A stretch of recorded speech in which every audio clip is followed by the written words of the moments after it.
소설 백년화, 세 여자의 납치와 예지적 꿈의 세계.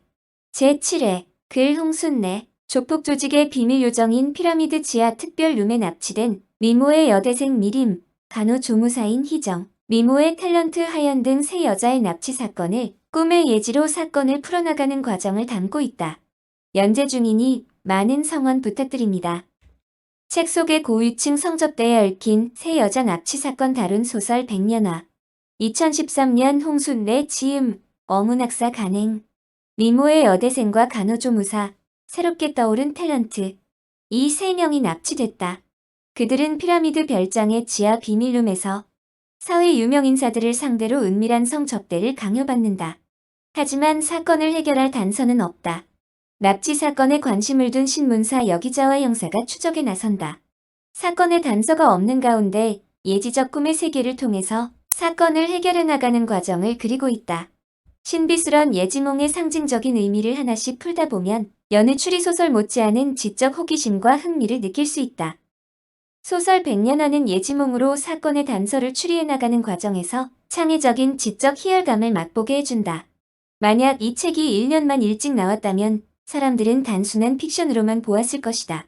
그러나 최근 이와 유사한 고위층의 별장 성접대 사건이 하나씩 밝혀지고 있어 혹시 제2의 백년화는 존재하지 않을까라는 의문을 품고 이 소설을 볼 수도 있다. 그런 면에서 소설 백년화는 현실과 닿아 있다. 저자는 오래전부터 사람들이 예지적인 꿈의 세계에 관심을 갖게 하고 꿈의 대중화를 위해서 이 소설을 준비해왔다. 그러한 충격적인 사건을 저자의 해박한 한자 지식과 실증 사례의 예지몽으로 흥미있게 풀어나간다.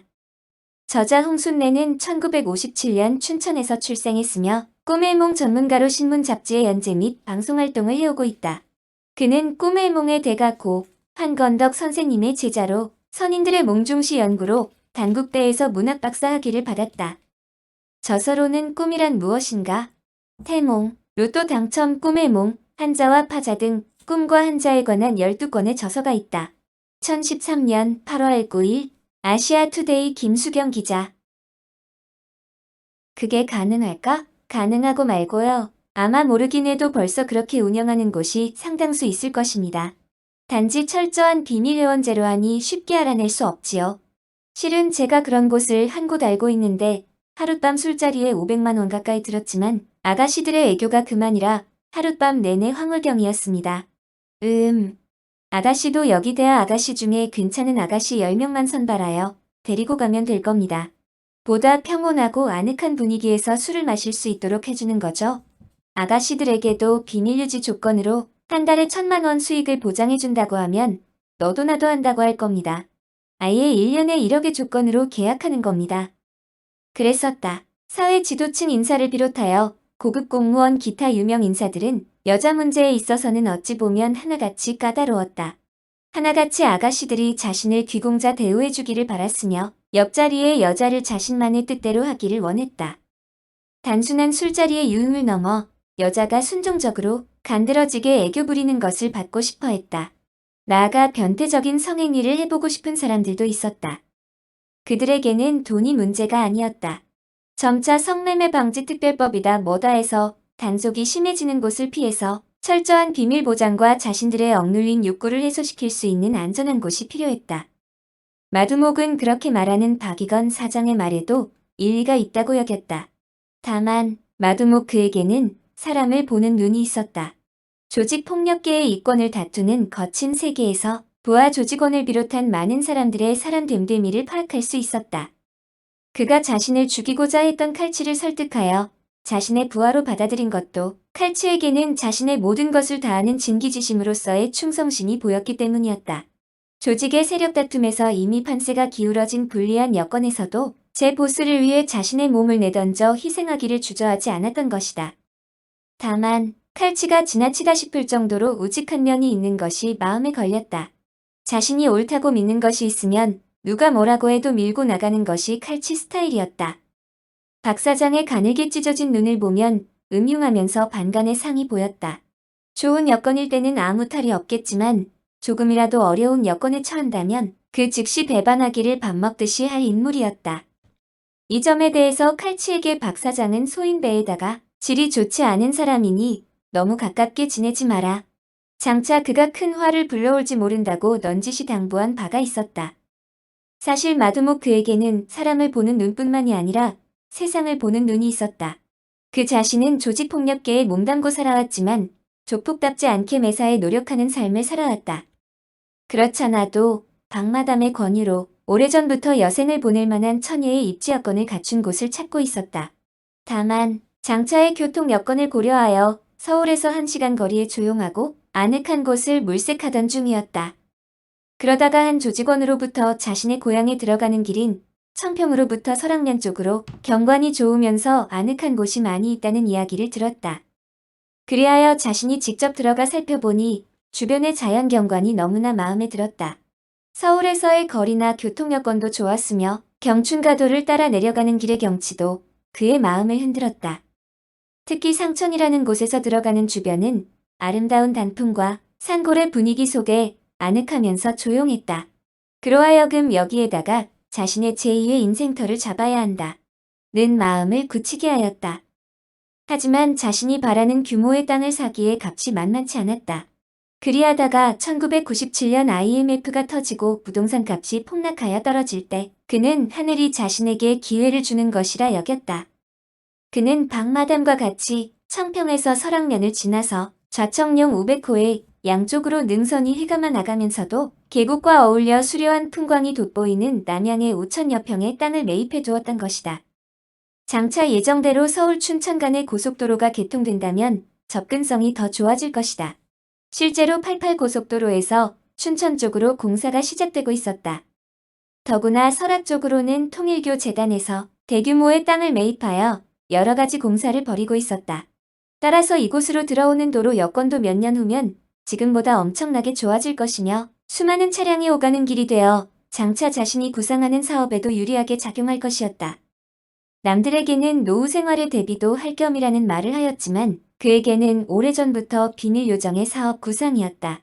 그는 마을의 입구를 지나 우측으로 올라가 계곡과 분지를 끼고 있는 밭과 임야 전체를 매입했다. 여름이면 계곡의 임시 방갈로에서 지낼 수 있어 좋았다.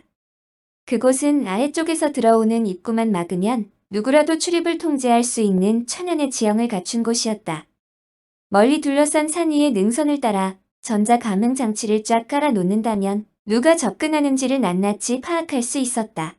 어쩌다가 약초군 등이 산을 넘어들어 오려는 경우가 있었으나 사유지 푯말과 함께 사나운 개들이 짖는 소리에 물러가고는 하였다. 주요 몇 곳에 설치한 CCTV로 모든 것을 통제할 수 있기도 했다. 그는 땅을 매입한 즉시 자신의 사업 구상을 위해 그동안 아랫마을 주민과의 유대를 아주 좋게 쌓았던 것이다. 땅을 매입한 후에 우선 떡을 내서 마을 전체에게 돌렸으며 아울러 자신이 알고 있던 업자를 시켜서 마을 진입로에 도로 확장 및 포장을 하게 하였다. 자신의 땅이 들어간다고 반대를 하는 일부 주민에게는 적절한 보상을 해주었으며 그 자식에게는 자신이 아는 곳에 취직까지 시켜주었다. 또한 해마다 여름철이면 개와 닭을 잡아 넉넉히 인심을 베풀었다. 설날에는 돼지를 잡아 마을 잔치를 여는 한편 양주 등 고급 술을 2장을 비롯하여 노인이 있는 가정마다 넣어주었다. 이 밖에도 마을 입구의 다리를 보수해주거나 마을 회관을 짓는데 거액을 기부하는 등 마을에서 필요한 일에 적극 나서서 도왔다. 이제 온 마을에 마두목은 좋은 분이라는 칭송이 자자했다. 그뿐만이 아니었다. 설악으로 들어오는 입구에 있는 경찰 파출소 지소에도 명절 때마다 금일봉을 내놓아서 누구도 뭐라고 하는 사람이 없었다. 이제 자신이 마음먹은 대로 대로변에서 마을 입구를 지나지 않고 마을 어귀에서 바로 우회하는 길을 낸다면 마을 사람과 마주치지도 않고 자신의 비밀스러운 사업을 영위할 수 있을 것이었다. 또한 청평에서 설악으로 들어가는 도로는 강변을 따라 각종 모텔이나 향락시설이 즐비하게 늘어서 있었다. 따라서 지금도 그렇지만 몇 년 후에 아무리 고급 차가 드나들어도 누가 보아도 의심치 않을 천혜의 조건을 갖춘 곳이었다. 군납업과 기획부동산으로 떼돈을 벌은 박 사장이 어디 조용한 곳에 비밀요정이 있었으면 좋겠다는 제안 이전에 마두목 자신 또한 오래전부터 이러한 생각을 해왔으며 은밀히 실천에 옮긴 지 벌써 오래전이었던 것이다. 이것은 자신과 대하 룸살롱의 얼굴마담이자 내연의 관계였던 박마담밖에 모르는 일이었다. 박마담은 처녀 시절 지금의 마두목을 만나기 전에 결혼하기도 했었다. 하지만 남편의 의처증과 주사로 인해 3개월 만에 이혼을 한 후로는 화류계에 몸담아 여태껏 혼자 살아왔다. 그녀는 독실한 불교 신자로 자식은 없었지만 남다른 인생을 살아오고 있었다. 대여섯 살 정도 되는 남녀 두 아이를 보육원에서 데려와 수양 아들 딸 삼아 키우면서 고등학교를 졸업할 때까지 보살펴 주었다. 졸업 후에는 그 이후의 인생길은 너희가 알아서 하라. 고하면서 떠나보내고 다시 두 어린 아이를 데려와 보살피는 식으로 사회에 대한 그녀만의 보시를 하고 있었다. 하루는 모 고급 공무원과의 술좌석에서 그녀에게 반한 손님에게 강제적으로 끌려나갈 뻔한 일이 있었다. 그때 업소의 뒤를 지켜주고 있던 마두목이 구해준 바가 있다. 그날 이후로 마두목과는 친밀한 관계가 되어 지내온 터였다. 한때 마두목의 도움을 많이 받은 바 있는 박마담으로서 큰 그릇의 대인적인 마두목에게 마음이 끌리게 된 것은 당연했다. 특히나 10여 년 전 자신을 죽이려던 상대 조직의 행동대장이었던 칼치를 자신의 수하로 받아들이는 마두목을 보고 이러한 포용력이 있는 남자라면 자신의 일생을 함께해도 좋을 것이라는 마음을 먹기에 이르렀던 것이다. 박마담은 오래전부터 강남 룸살롱의 화류계를 떠나 조용한 전원 속에서 살기를 꿈꿔왔었다. 마두목 또한 조폭 세계를 떠나서 전원적인 삶을 살기를 바라고 있었다. 그리하여 두 사람이 이심전심으로 마음을 합쳐 새로운 곳에 둥지를 틀게 된 곳이 이곳 피라미드였던 것이다. 마두목은 어릴 때부터 자신이 꿈꿔왔던 대로 집을 짓기로 마음먹었다. 이집트의 피라미드처럼 네 방위의 끝을 동서남북에 맞추어 사각형의 피라미드 모양으로 집을 지었다. 외벽은 강화 유리로서 석양 무렵에 멀리서 보면 마치 이집트 피라미드가 반짝거리는 듯했다. 집으로 들어오는 입구에는 신화에 나오는 대로 스핑크스 형상을 한 동상을 2개 세워놓았으며 스핑크스의 입으로 계곡물이 돌아나가게 해두었다. 모든 차량은 지하에 주차하도록 설계하여 차에서 내려 바로 지하로부터 1층과 2층 아울러 3층에까지 올라갈 수 있도록 했다. 특히 3층의 방은 박마담과의 침실로 사용하였으며 스위치를 조작하면 천장이 열리게 해두었다. 그리하여 밤하늘의 달과 쏟아지는 별들을 보면서 술을 마실 수 있거나 잠들 수 있도록 설계하였다. 실로 탄성을 자아내는 집이었다. 그리하여 살고 싶은 아름다운 전원주택집에 선정되어 주택 관련 잡지에 소개되기도 하였다. 그는 이렇게 자신의 집이 널리 알려지는 것이 더 좋았다. 장차 자신의 은밀한 비밀 요정의 사업을 위해서도 외관상 비밀스러운 집이라기보다는 누구나 드나들 수 있는 아무런 문제가 없는 집이라는 것을 드러내고 싶었다. 정원에는 200에서 300여 평의 잔디를 깔아두었고 그 오른쪽에는 연못을 팠다. 연못 안에는 연꽃을 심고 연못 주변을 빙 둘러서 기암괴석을 배치하였으며 곳곳에 온갖 꽃나무와 과실수를 옮겨 심어 놓았다. 한쪽에는 계곡에서 내려오는 물을 담아서 송어를 키웠으며 아래쪽에는 수영할 수 있는 풀장을 마련했다. 한편으로 작은 연못을 만들어 미꾸라지 등을 키울 수 있게 만들어 두었다. 그리하여 겨울철이면 동네 노인들을 초청하여 여러 음식을 준비하고 미꾸라지를 잡아 경로 잔치를 해마다 크게 벌이는 것을 잊지 않았다. 집 주변에는 벚나무를 빙 둘러 심었으며 또한 사이사이에 수국과 라일락 등 여러 가지 꽃나무 등을 심어 사시사철 꽃들이 피어나고 새들이 지저귀를 수 있도록 하였다. 1층 및 2층은 각기 넓은 거실 겸 회의실을 중앙에 두고 대형 서가와 벽난로를 설치하였다. 방이 1층에 6개, 2층에 4개, 3층에 2개로 모두 황토방에 온돌로 꾸며놓았다. 따라서 평상시에는 과거 조직의 부하들이나 외부 사람들이 와서 모임을 하거나 자유롭게 쉬면서 술을 마시는 것은 물론 잠자리를 같이 할 수 있도록 방을 만들었다. 지하에는 식당 및 당구장이나 미니게임장, 각종 오락시설 및 술 보관 창고를 만들어 두었다.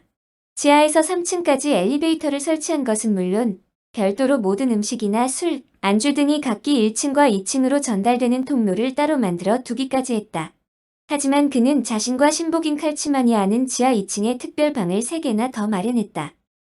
이곳은 지하 1층의 기자재 창고의 벽을 통해서만 들어가고 나갈 수 있는 곳이었으며 건축 설계도면 상에도 나와 있지 않았기에 그 어느 누가 와도 찾아낼 수 없도록 했다. 훗날을 생각해서 건축 인부들도 전라도 등 자신의 고향에서 특별히 불러다가 지었다. 이제 집을 지어놓은 지 1년이 다 되어가고 있었다. 특히 지하 2층의 특별방에는 특수 방음장치로 외부와의 일체를 차단하는 한편 카메라를 설치하여 비밀 녹화를 통해 일거수일투족을 감시할 수 있도록 했다. 또한 음식을 만드는 전문 주방장을 고용했으며 별도로 이곳 지역의 아주머니도 2사람을 준비해 두었다.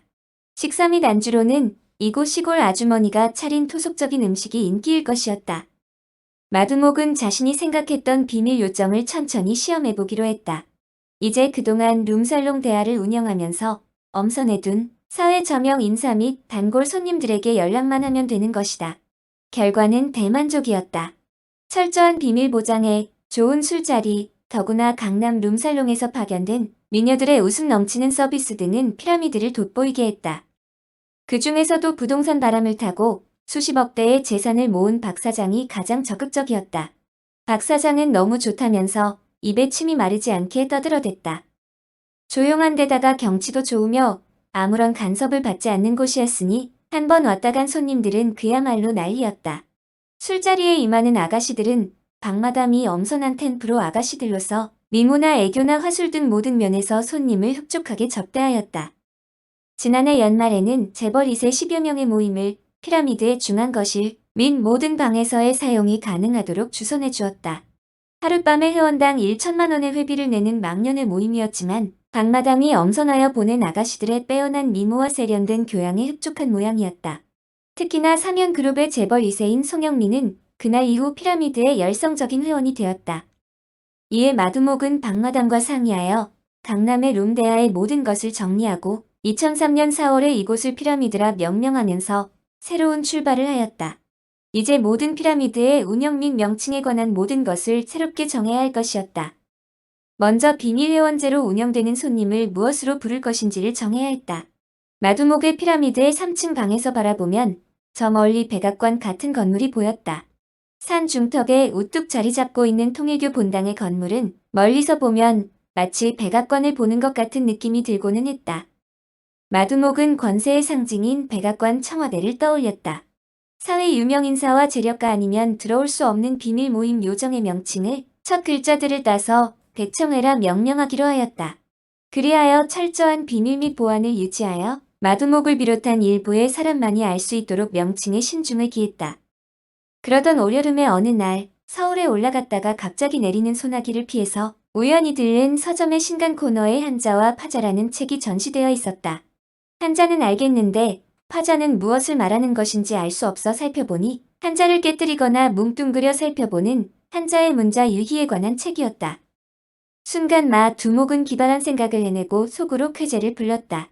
그렇잖아도 자신들의 백청회는 백악관과 청와대의 첫 자리를 따서 만든 말로써 사회 유명인사와 재력가들의 비밀 모임의 뜻으로 지었지만 어딘가 은밀한 느낌이 없었다.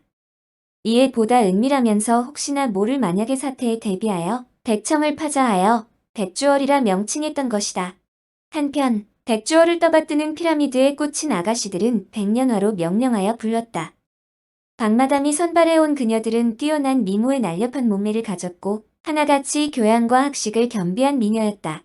박마담은 그녀들에게 어울리는 꽃의 이름을 각각 붙였고 실제로 꽃 이름을 부르며 거기에 어울리는 분위기에 옷과 향수를 뿌리도록 했고 그녀들에게 배정된 각각의 방의 별칭으로 사용하였다. 흔히들 여자를 꽃으로 비유해 왔듯이 헤어화는 말을 알아듣는 꽃이란 뜻으로 옛날 기생을 부르는 말이기도 하였다. 이름 대신에 꽃 이름을 사용함으로써 자신의 존재를 잊고 헤어화로서 새롭게 태어나 보다 손님들에게 애교 있고 친절하게 대하기 위해서였다.